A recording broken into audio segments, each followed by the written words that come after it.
तुझे लग्न आहे, लग्नामध्ये जी वऱ्हाडी येतील, पाहुणे मंडळी येतील, त्यांच्या जेवणाकरिता, त्यांच्या मेजवानीकरिता ही बोकडी आहे. मुलीने विचारलं, बाबा वऱ्हाड्यांना दुसरं जेवण दिलं तर चालणार नाही का? त्या मुलीचे वडील त्या मुलीला सांगताय, लग्नामध्ये आलेल्या पाहुण्यांपैकी जे पाहुणे खाण्यावरून नाकतोल मोडतात समजावं ते वऱ्हाडी आहेत. सांगेन तुम्हाला, शास्त्र लग्नामध्ये आलेल्या पाहुण्यांचं वर्णन करतं. कन्यावरे ते रूपम माता वित्तम पिता श्रुतम बांधवा कुलम इच्छन्ति मिष्टान्न मित्रे जना. कन्यावरे ते रूपम, लग्नामध्ये आलेल्या पाहुण्यांपैकी नवे जी नवरी मुलगी असते ती नवरदेवाचं म्हणजे नवऱ्या मुलाचं रूप पाहते, तो दिसायला चांगला आहे की नाही.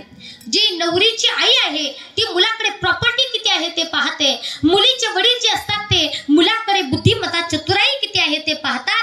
आणि याच्याही पलीकडे मुलीचे जे भाऊबंद नातेवाईक लग्नामध्ये येतात ते मुलाचं आणि मुलीचं कुळ मिळतं जुळत आहे की नाही ते पाहतात.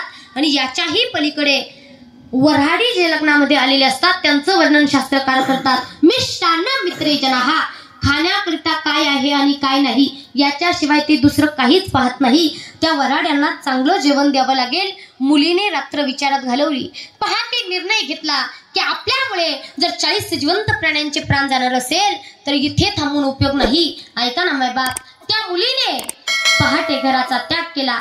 जंगलामध्ये एका बाजूला एक मेलेलं उंट पडलेलं होतं. त्या उंटाच्या कुशीमध्ये ती दडून बसली. तिच्या वडिलांनी अख्खं जंगल शोधलं, मुलगी सापडली नाही. म्हणून 3 दिवसानंतर ते घरी परत आले.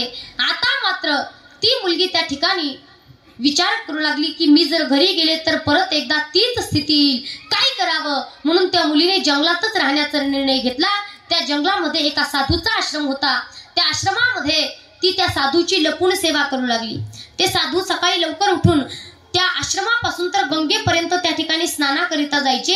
त्यावेळेला ती मुलगी त्या आश्रमापासून तर गंगेपर्यंतचा रस्ता स्वच्छ करून ठेवायची, झाडून ठेवायची, त्यावरती सरा समार्जन करायची, नवे फुलांची रांगोळी काढायची. एक दिवसाचा प्रसंग आहे.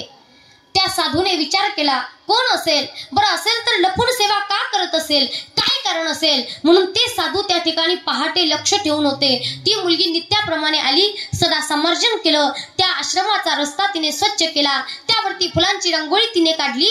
हे सर्व गोष्टी साधूने पाहिल्यानंतर त्या मुलीसमोर जाऊन उभे राहिले आणि मोठ्या आवाजामध्ये खडसावून विचारलं, कोण आहे. कोण होती बरं ती मुलगी? हुशार आहात तुम्ही, म्हणजे तुम्ही कथा लक्षपूर्वक ऐकताय. तर त्या ठिकाणी त्या मुलीने हात जोडले. ज्या साधूने तिला विचारलं त्या साधूचं नाव होतं मतंग ऋषी. हात जोडले त्या मुलीने, बाबा क्षमा करा, मला जीवनामध्ये फक्त साधूची सेवा घडावी एवढाच एक उद्देश माझ्या मनी होता बाबा. याच्या पलीकडे दुसरा काहीच उद्देश माझ्या मनी नव्हता. मी शूद्र यातीमध्ये जन्माला आले, विचार केला तुम्ही माझी सेवा स्वीकारताल का नाही बाबा, म्हणून मी लपून सेवा केली. बाबा मला क्षमा करा, सेवेत काही चूकभूल झाली असेल तर मला माफ करा स्वामी, परंतु ऐका ना, मला या सेवेपासून विनमुख करू नका, मला ही सेवा करू द्या. साधूने सांगितलं, बाळा तुला लपून सेवा करण्याची गरज नाही.